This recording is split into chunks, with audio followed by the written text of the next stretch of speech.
His Excellency, Mr. Antonio Guterres, Secretary General of the United Nations, Her Excellency, Madame Annalena Baerbock, President of the United Nations General Assembly,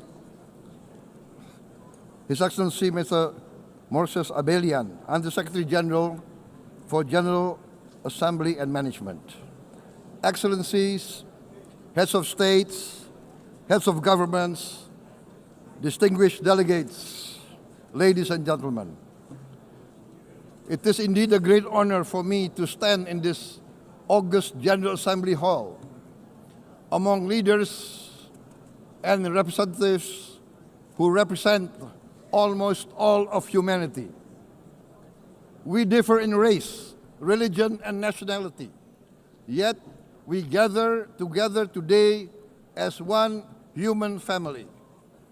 We are here first and foremost as fellow human beings, each created equal, endowed with unalienable rights to life, liberty, and the pursuit of happiness. The words of the United Nations Declaration of Independence have inspired democratic movements across continents, including the French Revolution, the Russian Revolution, the Mexican Revolution, the Chinese Revolution, and Indonesia's own struggle and journey to freedom. It also gave birth to the Universal Declaration of Human Rights, adopted by the United Nations in 1948. All men are created equal was the creed that opened the way to unprecedented global prosperity and dignity. And yet, in our own era of scientific and technological triumphs, an era capable of ending hunger, poverty, and environmental ruin, we also continue to face today grave dangers, challenges, and uncertainties.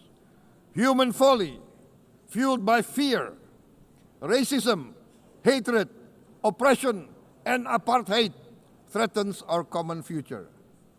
My country knows this pain.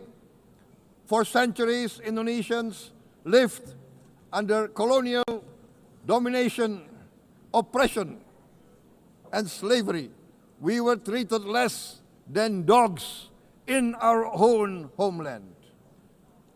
We Indonesians know what it means to be denied justice and what it means to live in apartheid, to live in poverty, and to be denied equal opportunity.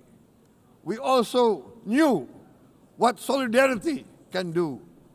In our struggle for independence, in our fight to overcome hunger, disease, and poverty, the United Nations stood with Indonesia and gave us vital assistance.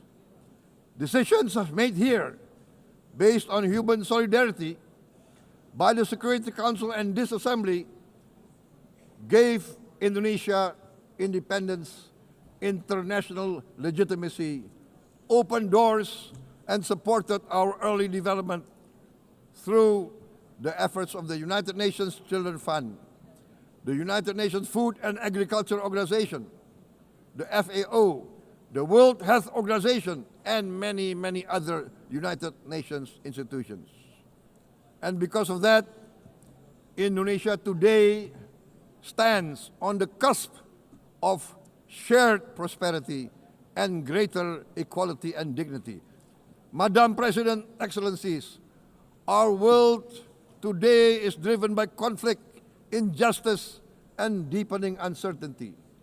Every day we witness suffering, genocide, and blatant disregard for international law and human decency. In the face of these challenges, we must not give up. As the United Nations Secretary General said, we cannot give up. We cannot surrender our hopes or our ideals. We must draw closer, not drift apart. Together we must strive to achieve our hopes, our dreams. The United Nations was born from the ashes of the Second World War that claimed scores of millions of lives.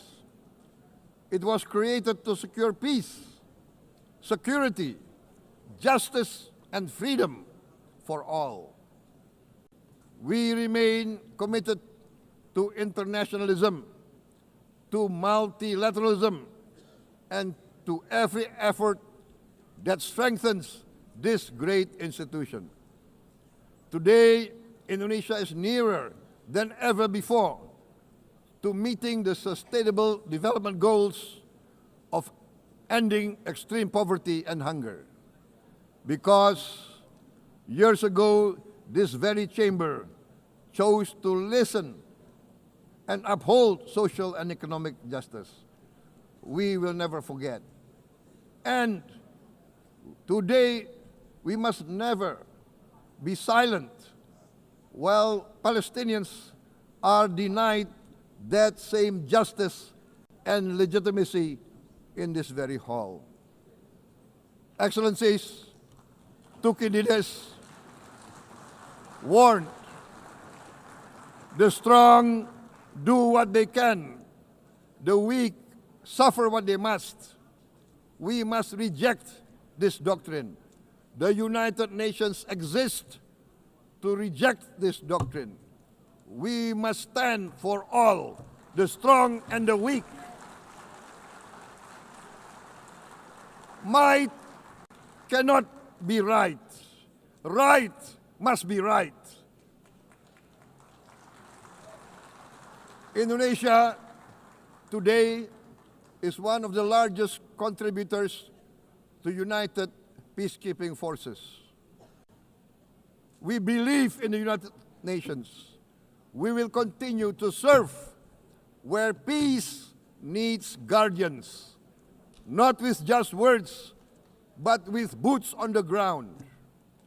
If and when the United Nations Security Council and this great assembly decide Indonesia is prepared to deploy 20,000 or even more of our sons and daughters to help secure peace in Gaza or elsewhere, in Ukraine, in Sudan, in Libya, everywhere when the peace needs to be enforced, peace needs to be guarded, we are ready. We will take our share of the burden, not only with our sons and daughters, we are also willing to contribute financially to support the great mission to achieve peace by the United Nations. Madam President, Excellencies, I propose to this Assembly a message of hope and optimism, grounded in action and execution. Today, we heard the speech of Madam President, the President of the United Nations General Assembly. Yes, it is true what she said. Without the International Civil Aviation Organization, will we be here today? Will we sit in this great hall? Without the United Nations, we cannot be safe. No country can feel secure. We need the United Nations, and Indonesia will continue to support the United Nations, even though we still struggle, but we know the world needs a strong United Nations. The world's population is growing. Our planet is under strain. Food, energy, and water insecurity haunt many nations. We choose to answer these challenges directly at home and to help abroad wherever we can. This year, Indonesia recorded the highest rice production and grain reserves in our history. We are now self-sufficient in rice, and we are starting now to export rice to other nations in need, including providing rice for Palestine. We are building resilient food supply chains, strengthening farmer productivity, investing in climate-smart agriculture to ensure food security for our children and for the children of the world. We are confident in a few years' time, Indonesia will be the granary of the world. As the world's largest island state, we testify before you that we are already experiencing the direct consequences of climate change, particularly the threat of rising sea levels. The sea level on the north coast of our capital city is increasing by 5 centimeters every year. Can you imagine in 10 years? Can you imagine in 20 years? For this, we are forced to build a giant seawall, 480 kilometers in length. It will take us maybe 20 years, but we have no choice. We have to start now. Therefore, we choose to confront climate change not by slogans, but by immediate steps. We are committed to meeting our 2015 Paris Agreement obligations. We aim to achieve net zero emission by 2060, and we are very confident we can achieve net zero emission much earlier. We aim to reforest more than 12 million hectares of degraded forest, to reduce forest degradation, to empower local communities with quality green jobs for the future. Indonesia is shifting decisively from fossil fuel-based development towards renewable-based development. From next year, most of our additional power generation capacity will come from renewables. Our goal is clear: to lift all of our citizens out of poverty and make Indonesia a hub for solutions to food, energy, and water security. Madam President, Excellencies, we live in a time when hatred and violence can seem to be the loudest voices. But beneath this loud noise lies a quieter truth, that every person longs to be safe, to be respected, to be loved, and to leave a better world to their children. Our children are watching. They are learning leadership, not from textbook, but from our choices. Today, still, a catastrophic situation in Gaza is unfolding before our eyes. At this very moment, the innocent are crying for help, are crying to be saved. Who will save them? Who will save the innocent? Who will save the old and women? Millions are facing danger at this very moment. As we sit here, they are facing trauma. They are facing irreparable damage to their bodies. They are dying of starvation. Can we remain silent? Will there be no answer to their screams? Will we teach them that the human family can rise to the challenge? Madam President, we must act now. Many speakers have said that. We must stand for a multilateral order where peace, prosperity, and progress are not the privilege of a few, but the right of all. With a strong United Nations, we can build a world where the weak do not suffer what they must, but live the justice that they deserve. Let us continue humanity's great journey of ideals, the selfless aspirations that created the United Nations. Let us use science to uplift, not use science to destroy. Let rising nations help others to lift themselves. I am convinced that the leaders of the great world civilizations of the West, of the East, of the North, of the South, leaders of America, Europe, of India, China, the Islamic world, the whole world, I am convinced they will rise to their role demanded by history. We are all hopeful that the leaders of the world will show great statesmanship, great wisdom, restraint, humility, overcome hate, overcome suspicion. Madam President, distinguished delegates, we are greatly heartened by the events of the last few days, where significant leading countries of the world have chosen to side with history, to choose the right side of history, the path of the moral high ground, the path of rectitude, the path of justice, the path of humanity, to shun hatred, to overcome suspicion, and to avoid the use of violence. The use of violence will beget violence.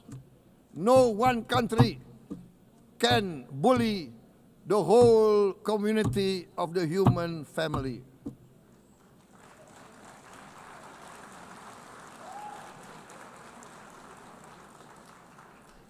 We may be weak individually, but the sense of oppression, the sense of injustice has proven in the history of mankind that this sense of injustice, this sense of oppression will unite into a strong force that will overcome this oppression, that will overcome this injustice.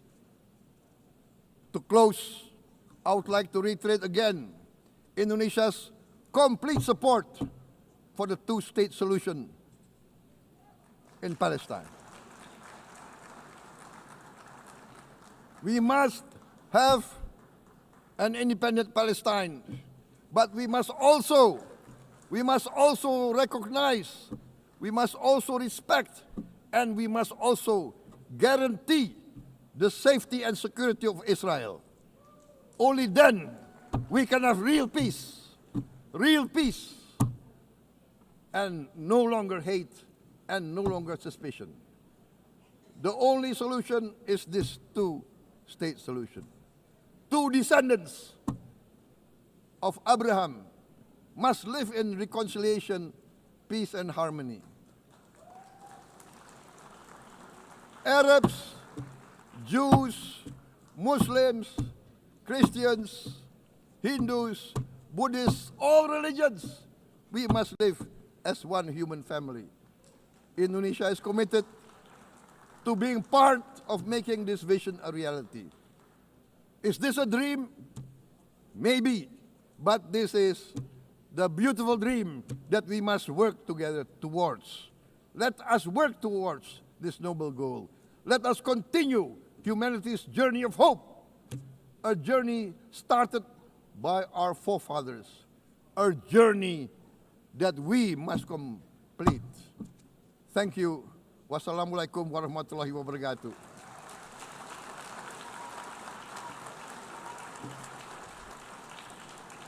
Shalom. Om Santi, Santi, Santi Om. Namo Buddhaya. Thank you very much. May God bless us all. May peace be upon us. Thank you very much. Thank you. On behalf of the Assembly, I wish to thank the President of the Republic of Indonesia,